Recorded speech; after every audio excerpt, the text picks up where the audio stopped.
அனைவருக்கும் வணக்கம்.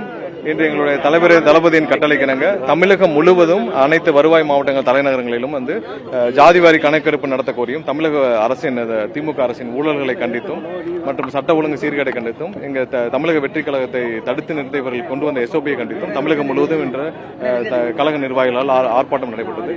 சிறப்பாக எல்லா மாவட்டத்திலும் நடந்துட்டு வருது. கண்டிப்பாக இந்த தேர்தலை ஒட்டி அனைத்து மக்களுக்கும் இதெல்லாம் போய் சேரணும். ஏன்னா ஜாதிவாரி கணக்கெடுப்பு நடத்த சொல்லி சுப்ரீம் கோர்ட் சொல்லி ஒரு வருஷம் ஆச்சு. இவர்கள் எந்த விஷயத்தை எந்த ஒரு சின்ன மூவ்மெண்ட் கூட பண்ணல.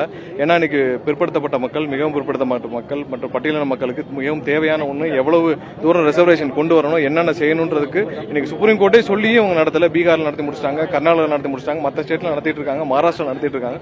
ஆனால் இவர்கள் இன்னும் ஒரு இன்ச்சு கூட அதை நகரல. ஸோ அதை கண்டித்து ஏன்னா முக்கியமான பிரச்சனை இது, தமிழக மக்களுடைய வாழ்வாதார பிரச்சனை இது. ஸோ அதற்கும் மற்ற ஊழல்களை கண்டித்து இன்னைக்கு ஆர்ப்பாட்டம் நடைபெற்று இருக்குது. இது இப்போ எல்லா இடத்துலையும் நடந்துட்டு வருது.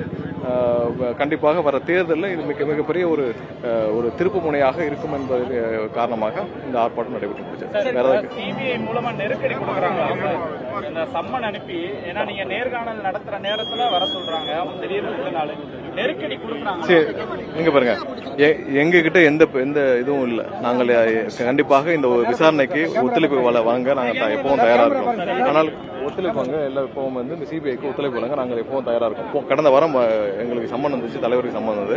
கண்டிப்பா சென்னையில் வேணும்னு கேட்டிருந்தோம். ஏன்னா இங்க தேர்தலில் நிர்வாகிகள் சந்திப்பு இருந்தது. முதற்கட்டமாக விருப்ப மனு கொடுத்தவர்கள் சந்திப்பு நடந்துருச்சு. ஸோ இதெல்லாம் காரணம் காட்டி வேற நாட்கள் கேட்டிருந்தோம். இப்போ இந்த வாரம் கொடுத்துருக்காங்க.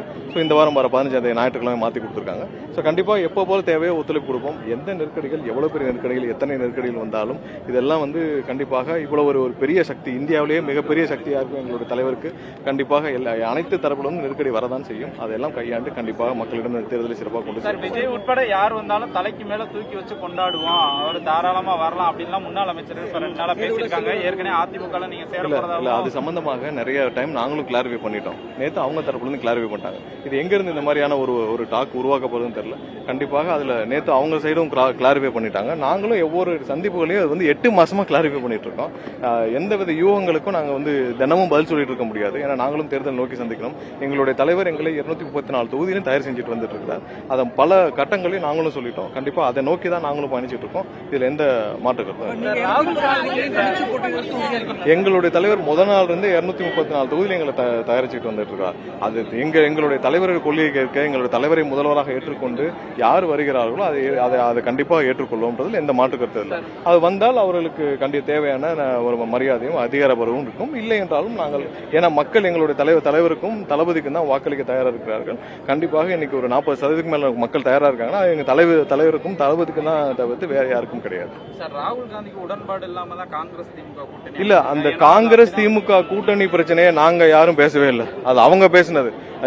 இங்க இருக்கிற தளபதி பேசினது, அதுக்கப்புறம் ராஜகண்ணப்பன் பேசினது, அதனால் மற்றவர்கள் பேசினது. அதாவது காங்கிரஸில் இருக்கிற தலைவர்களை அவதூறாக பேசியது இங்க இருக்க திமுக அமைச்சர்களும் திமுக இருக்க மாவட்ட செயலாளர் தான். நாங்க இது சம்பந்தம் எதுவுமே பேசல. நாங்கள் எந்தவித அதிகாரப்பூர்வமான எந்த பேச்சுவார்த்தையும் நடத்தவில்லை. அந்த மாதிரி எந்த விஷயமும் நடக்கவில்லை. அது அவர்களுக்குள்ள இருக்கிற பிரச்சனையில திரும்பவும் இது மாதிரியான, நான் சொன்னேன், இந்த மாதிரியான ரூமர்ஸ் வந்ததுல நாங்கள் அதுவும் பதில் சொல்லிட்டு தான் இருந்தோம். கண்டிப்பாக அந்த மாதிரி எந்த இதுவும் நடக்கவில்லை.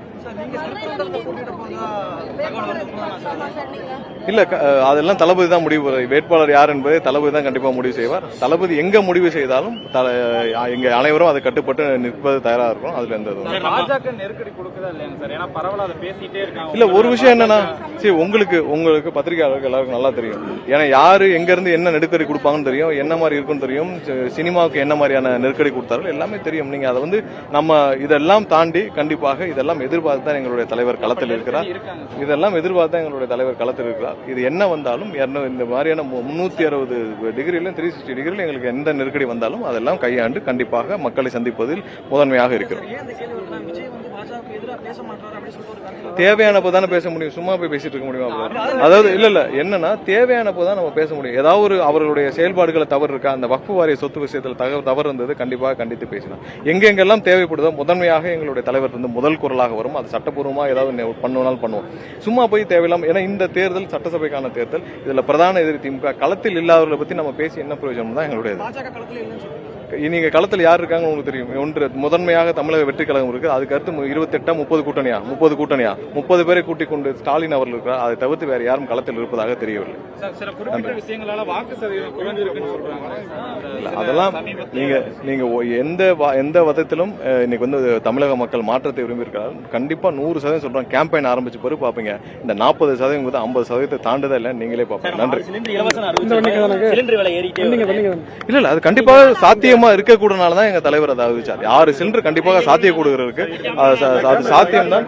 அது கண்டிப்பாக தர முடியும். 6 சிலிண்டர் தர முடியும். அதே இதுல 2500 தர முடியும். அதுக்கான பட்ஜெட்டும் எப்படி எல்லாமே பினான்சியல் லெவல் கால்குலேஷன்ஸ் எல்லாம் செஞ்சுட்டு தான் எங்க தலைவர் அறிவிச்சார். ஒவ்வொரு விஷயத்தை ஒவ்வொரு அறிவிப்புக்கு பின்னாடியும் அதற்கான பட்ஜெட் எவ்வளவு இருக்கு.